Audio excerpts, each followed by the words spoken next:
Hello everyone, আসসালামু আলাইকুম। আজকে আমি আপনাদের সাথে শেয়ার করব খাসির পায়া কিংবা নেহারি রেসিপি।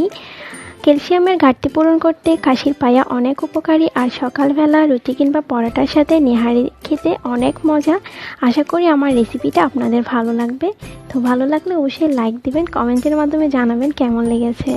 আর আপনি যদি আমার চ্যানেলটা সাবস্ক্রাইব করে থাকেন তাহলে আপনাকে অসংখ্য ধন্যবাদ। তো চলুন রেসিপিটা শুরু করা যাক।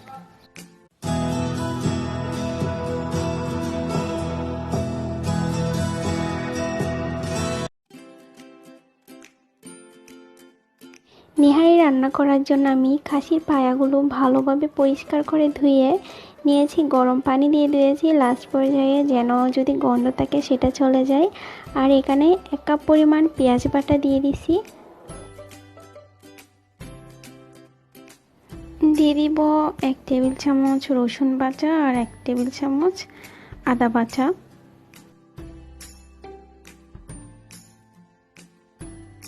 এরপর দিয়েছি 1 চা চামচ লাল মরিচের গুঁড়া আর হাফ চা চামচ হলুদের গুঁড়া। পায়া সাধারণত বেশি মশলার ইউজ হয় না, অল্প কিছু উপকরণ দিয়ে রান্নাটা করে নেয়। তো এখানে আমি ধনিয়া আর জিরার মিক্স মশলাটা দিয়েছি 1 চা চামচ পরিমাণ, দিয়েছি পরিমাণ মতো লবণ, আর দিব কিছু গরম মশলা, তেজপাতা, এলাচি, দারুচিনি, লবঙ্গ। 2 টেবিল চামচ পরিমাণ খাবার তেল দিব। এখন একটা চামচের সাহায্যে এগুলো সব মিক্স করে নিব।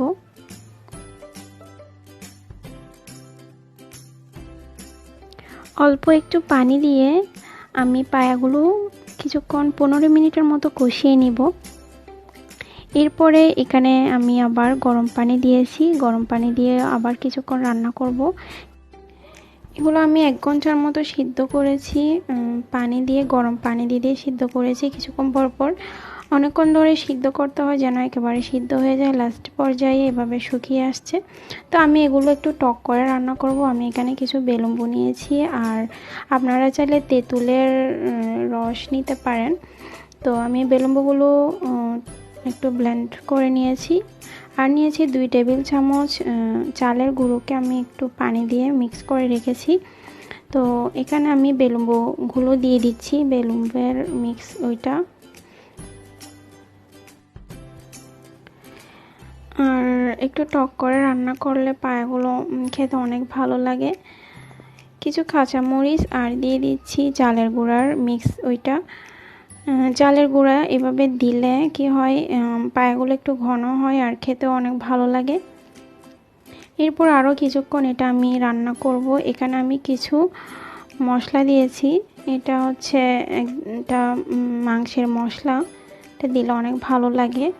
আর এখন আমি পায়াগুলো হচ্ছে বাগার দিব, সেজন্য কিছু পেঁয়াজ দিয়ে আমি বেরেস্তা করে নিচ্ছি। তো পায়াটা হচ্ছে একটু বাগার দিলে ভালো লাগে, লাস্ট পর্যায়ে একটু বাগার দিতে হয়। তো বেরেস্তাগুলো আমি এখন পায়াতে দিয়ে দিব। এরপরে কিছুক্ষণ চুলার আঁচটা কমিয়ে রেখে রান্না করব। প্রায় 10 মিনিটের মতো এটা হালকা আছে চুলায় রেখে দিব, যেন একদম সব কিছু ভালোভাবে হয়ে যায়। লাস্ট পর্যায়ে এখানে আমি কিছু কারি পাতা আর ধনে পাতা দিয়ে রান্নাটা কমপ্লিট করে নিব।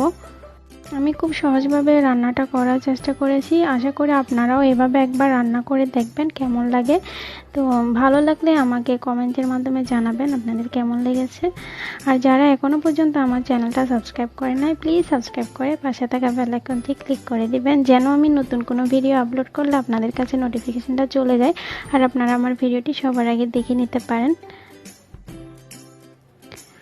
তো যারা অলরেডি আমার চ্যানেলটা সাবস্ক্রাইব করেছেন, আমাকে সাপোর্ট করেন, আমার ভিডিওগুলো দেখেন, আপনাদেরকে অসংখ্য ধন্যবাদ।